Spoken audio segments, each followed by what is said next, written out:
Welcome to Unapologetically Woman. This year we're celebrating phenomenal women all across Kentucky who make no apologies for their perspectives or the impact that they're making in the community. Today we're celebrating Dr. Jasmine Gray.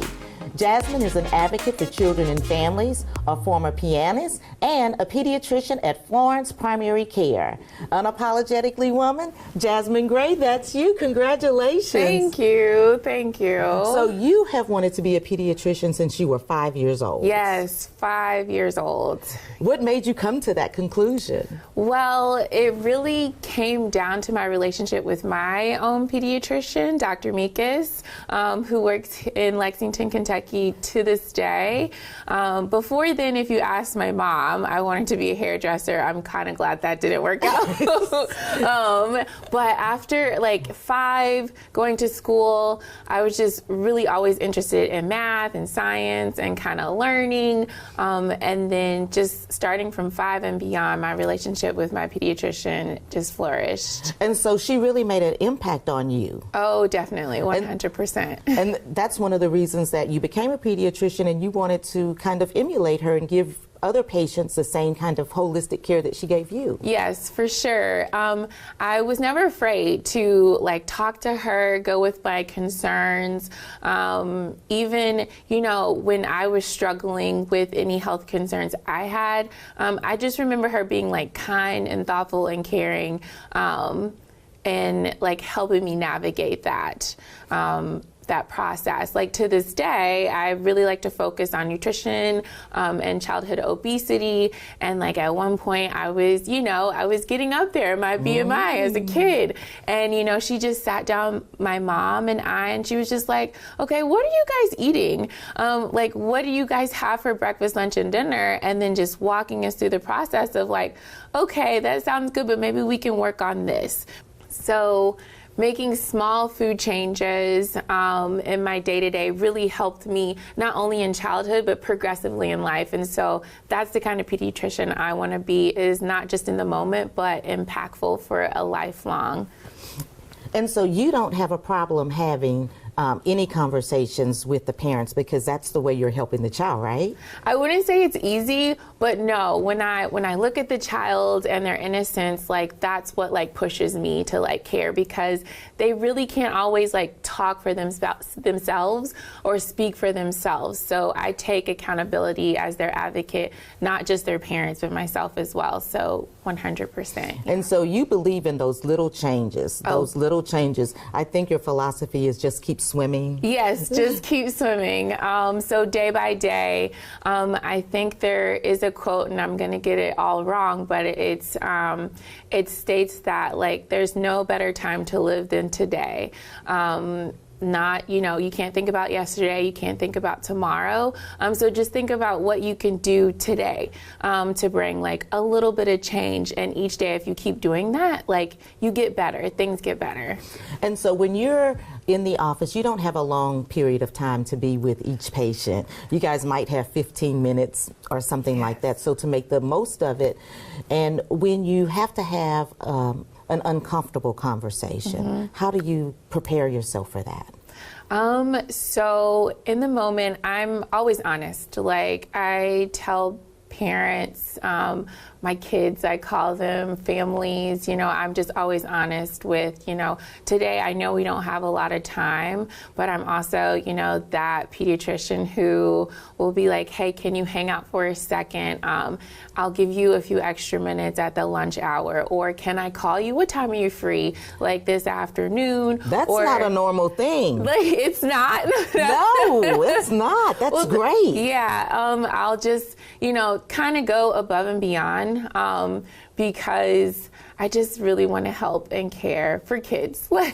So throughout COVID, before COVID and after COVID, what kinds of different things have you seen in your office? Oh, everything. I would say before COVID, you know, there wasn't such, I don't want to say issue, but there wasn't like a light on, like I say, childhood development and like how social interactions really impact that. And so after COVID, for me, you know, we see colds all day, and not to say COVID was just a cold, it was not just a cold, but we see sickness every single day. But then those little changes to development that COVID had on the kids really was huge. So I'm seeing a lot more kids that need more help with their social skills, their speech, and development, because they didn't have what's called like peer play. They didn't see their friends, they didn't get to go. So a lot of educational like setbacks or growth and development setbacks, but kids are resilient. They are popping back for sure. They always will. You know, one of the things that I've been reading a lot at night about is autism, because, you know, we have the Head Start program for children under 5 years old.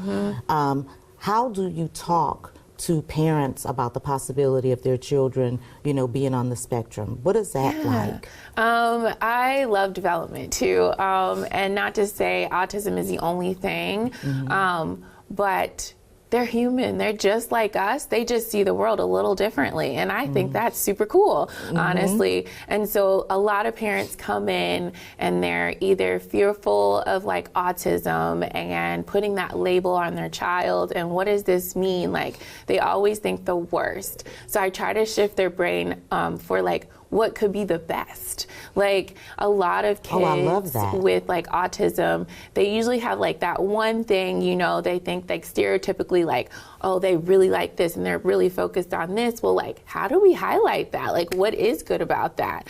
And then trying to learn how they communicate with the world and how they see it, and like kind of putting ourselves in like their shoes. So I really try to change like the perspective from like negative to like, well, what is good about this? Because there is so much that can be good with it. Absolutely. Yeah. And so when you're talking about good things and you're getting all excited, I hear we have an engagement going on. Gosh, yes. Other things to be excited about. So tell us everything.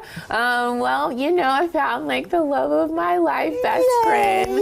Actually, we met in Detroit. So I did my residency for pediatrics in Detroit at the Children's Hospital of Michigan before moving here to work at Cincinnati Children's, and we met in a spin class because I really like to work out, apparently. You love spinning, okay. Yes, I love spinning. So, you know, I'm always on the Peloton, but we met at a spin class and we would go, well, I was there all the time. He would go to the same Wednesday class. Did you see him looking at you?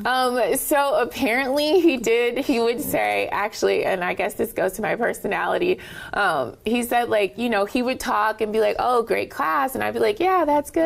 And then one day he said, oh, you know, you were really like competing in there. Apparently I turned to him and I said, I don't compete with men. And then I walked away. I promise you, I promise you, I don't think it was that drastic. But I did say that only because I was just like, well, yeah, like, of course you got muscle. You're going to beat me eventually, but like, eventually, but like, I know this. So, and we just kind of hit it off ever since then. Yeah. So have you guys set a date? Yes, November 9th. I'm super excited. And yes, you're all grinning about it. Yeah. So congratulations to you. Thank you. You also have a thing for wine and cheese. I do. And you just read this book and got inspired. Yeah, Lessons in Chemistry. If you haven't read it, you should pick it up. It definitely highlights like women in STEM or just women in science in general, and like the struggle with that. But it's kind of how this woman in science found the art of like baking and like really took it as like a science. And like I find that in like wine and cheese, like tastings, there's so much like that you can find even from the process of making cheese and making wine. That's really what I like. The process of like making it all the way to like how the senses, how it stimulates your senses and like your taste. So do you set this up yourself or do you just go out and enjoy it? Both, yeah, like both. Like I'm a member of like a couple of like wine clubs and wineries, and I think there was, I'm not for sure if it's still here, but Wine and Market that was like family owned, and the lady there really, really knowledgeable about like not just, you know, what the wine was, but like where the grape was produced and why it was produced there, and like climate of like why it tastes this way. You guys really get really deep. Yeah, it's I get fun. my glass of wine and I'm like, okay, I've been eating this all day long. No, it's like more of like finding like what was like the history, and then like knowing even like, oh, the family like that produced it has been living there for this long. So it's like science and history and like taste all in one. All in one. Yeah. So you like wine and cheese. You like, you know, well, being in the gym. Yeah. What else do you do for fun? Oh, for fun. Well, I try to say not being a doctor, even though it's really fun. Like, that's not my identity. It's kind of what I do and like my passion and purpose for sure right now in life. I would say for fun and relaxation, music is really huge in my life. Yeah, I'll get and like play. You went to Scapa. I did. I was the first graduating African-American from the piano program there. So I was there from 4th grade through 12th grade. Definitely like changed my life for the better. Will forever have that in my heart, but yeah. Was it a gift that you just had, or was it something you had to work at?